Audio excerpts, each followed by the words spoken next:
Hola a todas, bienvenidas de nuevo a este programa de Padres para Padres. Y bueno, nuevamente voy a hablar de un poquito de esta tarea que tenemos que tener todos en nuestra vida para poder reconocer cuál es la herida que me hicieron mis padres o las figuras de apego para poder sanarla. Esto es como un médico, ¿no? Que está en una operación y no encuentra el tumor, pues no puede sacarlo. No puede saber qué es lo que necesita limpiar o qué tamaño tiene o qué daño es o de qué nivel de malo es o de bueno, si es benigno, si es maligno. Entonces, esta es una parte que yo te quería aclarar porque hemos hablado mucho de esta incapacidad, de esta inmadurez, de estos padres narcisistas, en donde realmente pues lo que hacen es que tienen en nuestra vida, su vida, un impacto que muchas veces es terrorífico, muchas veces es de muchos miedos, de mucha ansiedad, de mucha culpa y pareciera ser que como que nos mandan un mandato de decir no culpes a tus padres, te va a caer un rayo del cielo si los culpas o si hablas mal de ellos. Y una cosa es respetarás a tus padres y a tu madre que hacer como una introspección y una conciencia de cuál fue el daño que hicieron para que tú estés actuando de esta forma o estés repitiendo un patrón que tú jurabas que nunca lo ibas a hacer. Cuando a ti te lastimaban tus papás decías,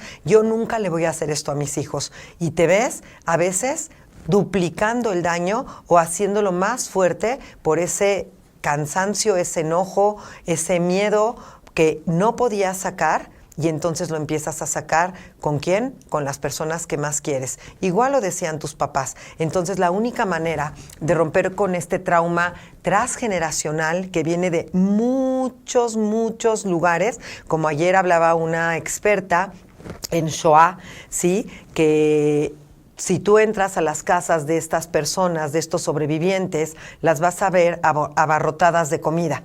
Y por supuesto, ¿por qué? Porque lo que es la carencia es lo que más llenas para que esto te dé un poquito de seguridad, pero lo que más viviste, que fue la herida, pues más es la que te está persiguiendo y es lo único que conoces, que es lo que tienes que hacer, y entonces por eso nunca rompemos con esta parte que ya no queremos que exista para proteger a las personas que más queremos y a nuestros hijos. Y ahora imagínate qué terrible sería que dentro de 120 años llegues al cielo y te diga, oyes, no hiciste nada diferente, hiciste lo mismo. Entonces, yo sé que es un tema que a veces nos pega, que es muy duro, que muchas veces te da mucha culpa trabajarlo, pero acuérdate, si tú no conoces lo que te duele, ¿cómo vas a saber qué medicamento le tienes que dar y cómo vas a minimizar el dolor? Entonces, acuérdate siempre que la respuesta o la no respuesta es una respuesta. Entonces ya hay cierta indiferencia de mis necesidades, ¿ok? Porque si tu papá no te veía y te decía, yo no te veo, pero tú sí puedes complacer mis necesidades, es una persona narcisista, en donde el niño está para satisfacer las necesidades del papá y no viceversa. Mi papá tiene que satisfacer mis necesidades. Por ejemplo, hay unas frases que tú oías muchísimo de tus papás y yo creo que eso es como el prólogo de qué era lo que mis papás me hacían para que yo esté actuando así. Entonces, solamente vete un poquito a tu pasado y recuerda qué te decían. Mira, por ejemplo, hay una frase que es muy famosa y que yo no la había oído, pero ayer la escuché 2 veces en uno de mis pacientes y me decía así, que su papá le decía, desde el balcón de mi desprecio, te mando el látigo de mi indiferencia. Imagínate, si tú no haces lo que yo quiero, entonces te voy a despreciar y te voy a latigar con mi indiferencia. O, por ejemplo, estas partes en donde te decía tu mamá, híjole, si me muero, ya sabes por quién fue. O el día que yo me muera, me vas a pedir perdón. O vas a llorar en mi tumba porque de verdad no sabes el daño que me hiciste y nunca reconociste todo lo que yo hacía por ti. ¿Cómo? todo lo que yo hacía por ti, ese es tu deber. El que me trajo al mundo eres tú para hacer todo lo que tienes que hacer por mí.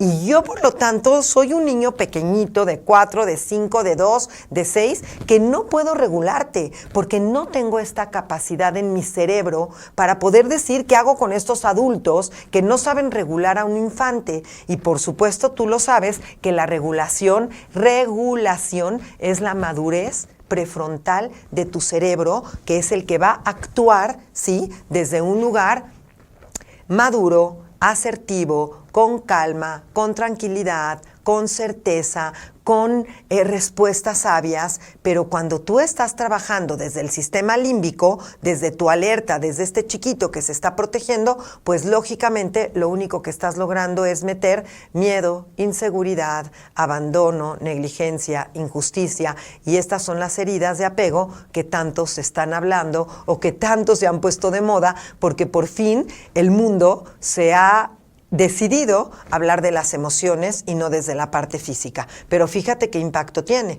También el trauma se encuentra en tu cuerpo. Si tú tienes una postura rígida o una postura de enojo o de muecas o de ademanes, el cuerpo es el que te está hablando. O un dolor. Muchas veces te duele algo. Hay muchos inventos y muchas experiencias en donde hemos visto personas que no caminan y las hipnotizan, les hacen una regresión y están caminando y regresan al presente y otra vez te dicen no puedo mover mis piernas. ¿Por qué? Porque es algo somático, es un trauma emocional que se manifiesta en tu cuerpo y no se puede mover. Entonces, imagínate cuánto daño le estamos haciendo a nuestros pequeñitos, a nuestros hijos, a nuestros alumnos, a nuestras parejas, ¿sí?, por el hecho de que yo tengo una herida y que porque es haram culpar a mis papás o decirles que eran unos monstruos o decirles que se equivocaron o decirles que pues no la hicieron o decirles pues que no te puedo perdonar, porque si yo te perdono, sí, no veo la herida. Sencillamente, no se trata de que vayas con tus papás y les digas no te perdono por todo lo que me hiciste, o fuiste un malvado, o mira cómo me dejaste caer, y te acuerdas cuando yo lloraba que me dolía la pancita y me decías que me tomaban los chochitos que estaban en el tercer cajón de tu cómoda y yo seguía con mi dolorcito y tú nunca me hacías nada. Entonces no se trata de ir a reclamar, pero sí se trata de que tú te des cuenta de cuál es tu herida para que tú puedas sanarla. Entonces, ¿qué pasa? Cuando a una niña, por ejemplo, le están diciendo, me voy a morir por tu culpa, o cuando me muera vas a ir a mi tumba, o vas a llorar y Hashem nunca te va a perdonar, o tú no me puedes faltar nunca al respeto, o tú no puedes expresar tus emociones porque yo soy más grande que tú, porque yo mando, porque yo soy el adulto, y entonces en ese minuto lo que está pasando es que el hecho de que tú muestres tus emociones o digas algo de lo que tú sientes, le va a pasar algo a la otra persona. Y entonces viene lo que se llama la complacencia, el congelamiento, la huida o el ataque. Pero como no puedes atacar a un adulto, entonces lo que haces generalmente es complacer. Y entonces te conviertes en la persona más complaciente del mundo, en donde no descansas, en donde no ves por ti, en donde solamente estás donando tu vida al otro para que éste o no se enoje, o no te grite, o no te diga ninguna cosa. ¿Cuántas veces haces eso con tus hijos? Y yo creo que esto es la reintrospección que tienes que hacer, o la meditación, o el alejamiento, o tomarte un poquito de tiempo y decir, a ver, espérame, ahorita que mi hija se fue llorando al cuarto, ¿qué fue lo que hice yo para que ella llorara? Claro que no me obedeció, pero yo la regulé, pero yo hablé del tema que necesitábamos hablar, o me fui a todo el pasado y a todo lo que he hecho por ella y le recordé todo lo que me debe de por vida, que nunca le va a alcanzar a pagarme, porque este es un mito, ¿sí? Porque los niños no te tienen que pagar nada en tu vida, porque tú eres un donador de tu tiempo cuando eres padre, porque tú vienes a prestar un servicio de amor incondicional a tus hijos y que tienes que estar ahí 24/7, así estés cansada, agotada, exhausta o malhumorada, o te haya pasado lo que te haya pasado, pero que primero están tus hijos para complacerlos, para darles, para hablar con ellos, para que un conflicto no se convierta en una guerra, sino en una batalla que a través de la explicación, de la regulación, de no salirte de ahí y sobre todo de no decirle tú eres el culpable o tú eres el malo o tú eres el cochino o tú eres el puerco o tú eres el grosero, sino decirle, por ejemplo, las groserías no son una buena manera de comunicarnos, nos hacen daño en el alma, nos hacen daño en el cuerpo, nos hacen daño en el mundo, tienen un impacto, la verdad puedes lastimar mucho a una persona. Hablar de la palabra y del tema que está ocasionando el conflicto, no de lo que el niño es, porque en eso tú llegas y entonces viene la bomba atómica y se prende y entonces todos salimos o lastimados o llorando y adivina, el niño tiene la culpa. Y entonces viene un niñito chiquitito sintiéndose culpable con una carga de 10,000 kilos encima porque, híjole, ¿cómo hice llorar a mami?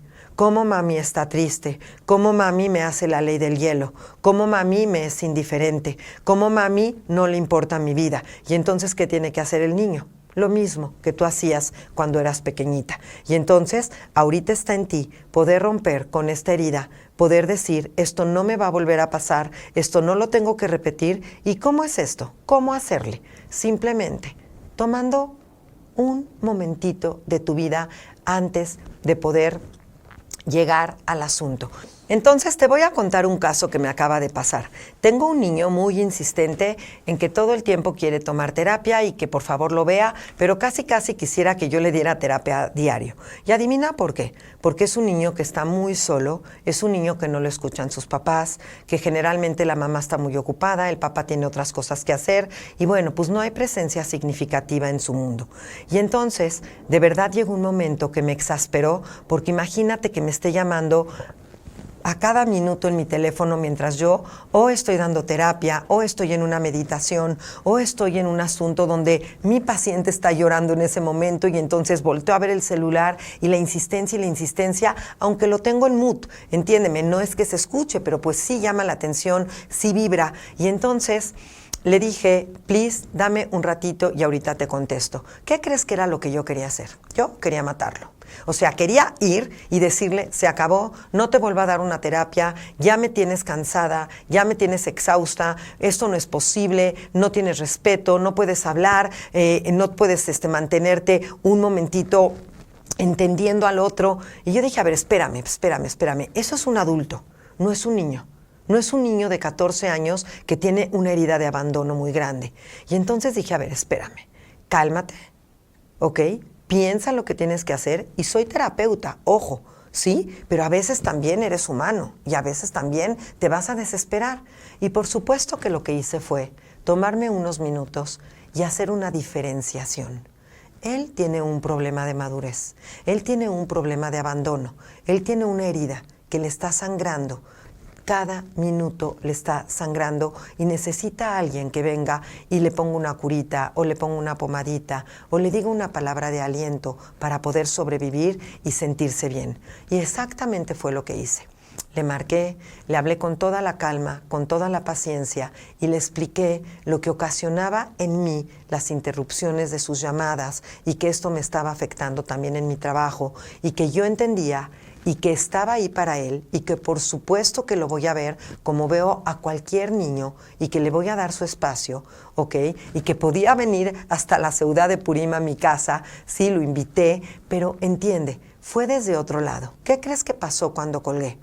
En vez de sentirme la bruja del cuento, porque le hubiera gritado o le hubiera dicho no te veo más o lo hubiera desamparado más o hubiera abierto más su herida de abandono, lo que hice fue contenerlo. Pero lo más increíble fue que me di cuenta de cuán grande es mi contención, qué grande es mi potencial de poder saber que cuando yo diferencio mi vida del otro, puedo autorregularme. Y entonces, en ese momento, yo me sentí más grande, yo crecí.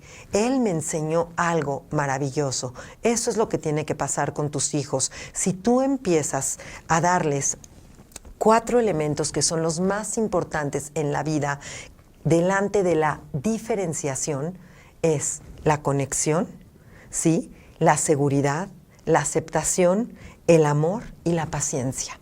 Entonces, si tú puedes diferenciar el otro, tiene razón, el otro tiene su punto de vista, el otro trae una idea increíble, el otro está validando lo que piensa porque es algo que él siente de esa manera, en ese minuto tu ego se baja y dice, sí es cierto, esta persona puede enseñarme algo, esta persona puede tener razón, o ninguno de los dos tenemos razón, ni yo ni tú. Y por lo tanto tenemos que buscar una tercera alternativa para poder llegar a esa guerra ganada, a esa batalla donde nos liberamos los dos, pero aprendimos a crecer y aprendimos a respetarnos el uno al otro y sobre todo a darle validez a ese niño. En ese minuto que tú estás haciendo la diferenciación y estás aceptando que no siempre tienes la razón, lo que le estás dando a tu hijo es seguridad, flexibilidad, amor, aceptación, integridad, validez. Le estás dando todo, le estás dando un lugar seguro. Pero acuérdate, estos papás de figuras narcisistas, estos padres que nos dañaron tanto o que siguen dañando, no tienen esta capacidad. Entiende, se quedaron a los 5 años haciendo berrinche y diciendo, yo quiero, a mí me toca, para mí es importante, tú no importas, no me interesas, no vales, no eres importante. Entonces jamás, jamás esperes que venga tu papá o tu mamá a decirte, lo siento, me equivoqué, fui mala, no me di cuenta, no estudié, no había terapias, no había los libros que hay hoy, no hay los cursos que hay en internet, no tenía herramientas, olvídalo. Esas figuras narcisistas todo el tiempo te van a pedir que tú estés ahí para ellos. Y así, como te tienes que poner un límite para ti y para tu hijo que lo tienes enfrente de decirle, mi vida, tienes razón, lo tuyo es válido, eres valioso, eres mi maestro, también estoy aprendiendo de ti, ¿ok? Eso nunca lo van a hacer esas figuras de antaño. Así es que el momento de cambiar está en ti, de aprender y de poder hacerlo.